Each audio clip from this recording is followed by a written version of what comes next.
rivolgersi alla Bibbia.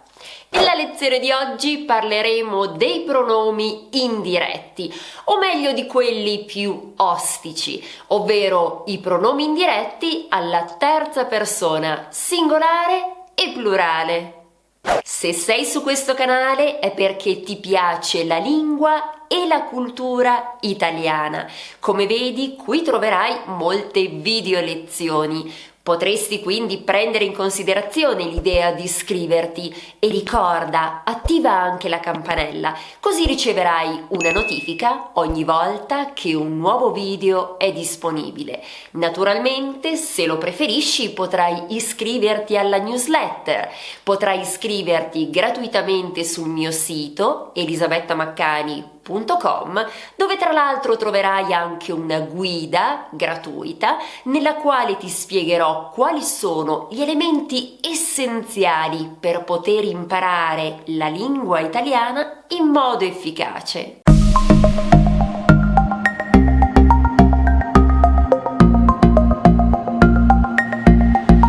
Benvenuto o benvenuta a Italiano con Eli. Io sono Elisabetta, sono una language coach e da molti anni mi occupo di insegnare la lingua italiana, prevalentemente a studenti ispanofoni e anglofoni, proprio perché lo spagnolo e l'inglese sono le due lingue che prediligo. In questa video lezione utilizzerò la stessa modalità che ho seguito nel video sui pronomi diretti. Tra l'altro, se non l'hai ancora visto, ti consiglio di farlo. Alla fine di questa video lezione troverai il link nella descrizione qui sotto. Ovvero partiremo direttamente dalla pratica. Inizieremo con delle frasi semplici al presente e poi le cose si complicheranno un po' quando passeremo all'utilizzo del passato. Che ne dici? Cominciamo? Iniziamo subito con una frase semplice per capire di che cosa stiamo parlando. Telefoni a tuo padre? Sì. Gli telefono.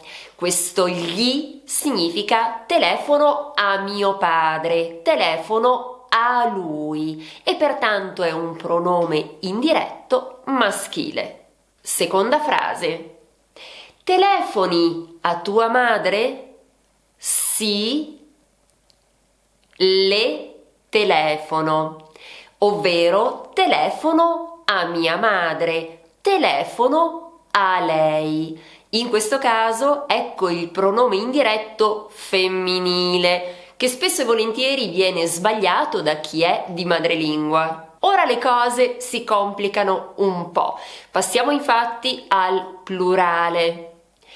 Telefoni ai tuoi fratelli? Sì. Gli telefono, prima soluzione, oppure sì, telefono loro, seconda soluzione. Ricorda che gli è la forma colloquiale più diffusa. Tantissime persone in Italia utilizzano gli, ma la forma loro che va dopo il verbo, ovvero è una forma posposta, come si dice, è la più corretta. Siccome su questo punto esistono molte opinioni contrastanti, credo che il modo migliore sia quello di rivolgersi alla Bibbia. E per Bibbia intendo la grammatica che casualmente ho qui con me, la grammatica di Serianni. Ti vorrei leggere un passaggio. A differenza di gli per le, l'uso di gli per loro è largamente accettato e anzi è raccomandabile nel registro colloquiale. Oltre al frequente impiego negli scrittori antichi e moderni, c'è da tener conto di una ragione strutturale. Tutti gli altri pronomi personali atoni si presentano come monosillabi anteposti al verbo, solo loro è bisillabico e posposto al verbo e ciò contribuisce a ridurne l'uso. Ovvero, in parole povere, Serianni ci dice gli può essere utilizzato, il fatto che loro venga utilizzato meno rispetto agli è perché ha anche una forma un po' peculiare, un po' particolare. Anche tu hai una sorta di Bibbia, ovvero c'è un libro che risolve un po' i tuoi dubbi, oppure che leggi quando, non lo so, cerchi un po' di ispirazione? Scrivimelo nei commenti. La stessa cosa naturalmente accade quindi per il femminile plurale e quindi telefoni alle tue sorelle? Possiamo avere la doppia opzione. Sì, gli telefono, abbiamo detto forma colloquiale più usata, più diffusa, oppure sì, telefono loro. Vediamo ora una tabella riassuntiva dei pronomi indiretti alla terza persona.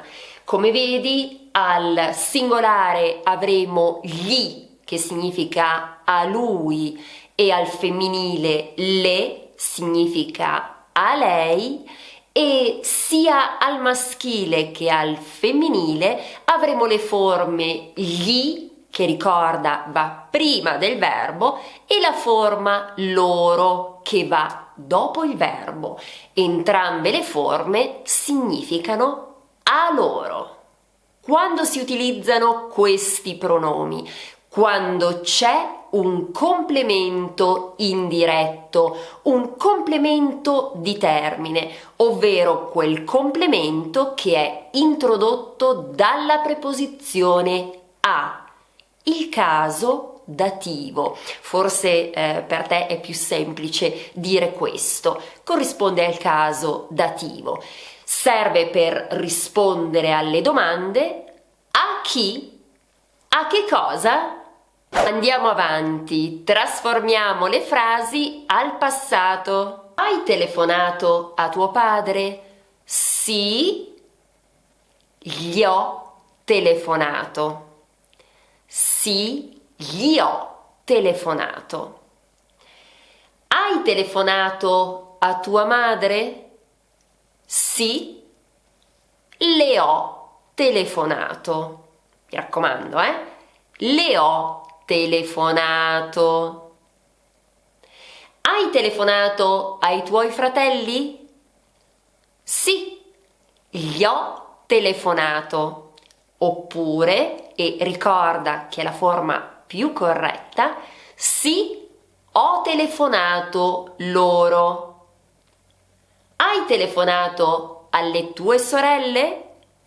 Sì, gli ho telefonato.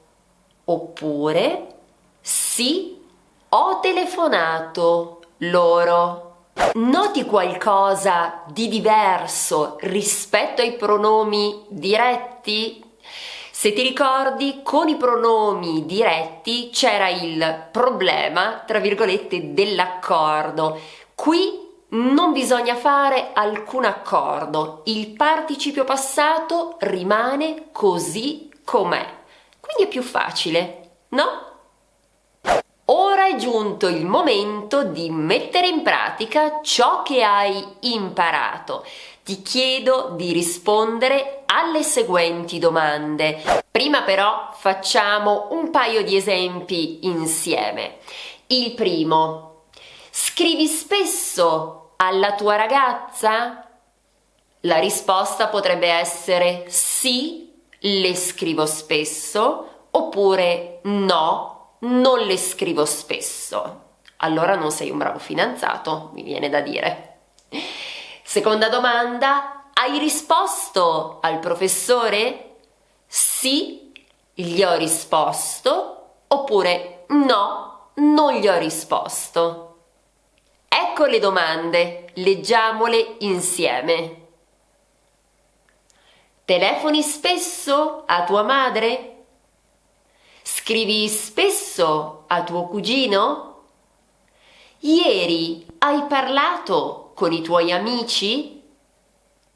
Hai risposto al messaggio di Carlo? Hai parlato a tuo figlio? Ti è piaciuto questo video? Se sì, ti chiedo di mettere un mi piace e di condividerlo con i tuoi amici e compagni di studio. E come sempre ti invito ad iscriverti al canale se non lo avessi ancora fatto. Come sai, mi renderebbe felicissima. Trasforma il tuo sogno italiano in realtà. Grazie dell'attenzione. Ci vediamo la prossima volta, sempre su Italiano con Eli. La lezione di oggi è finita, ma non disperare, qui ci sono altre video lezioni che sono sicura ti potrebbero aiutare a migliorare il tuo italiano. Scegli quella che preferisci. Ciao!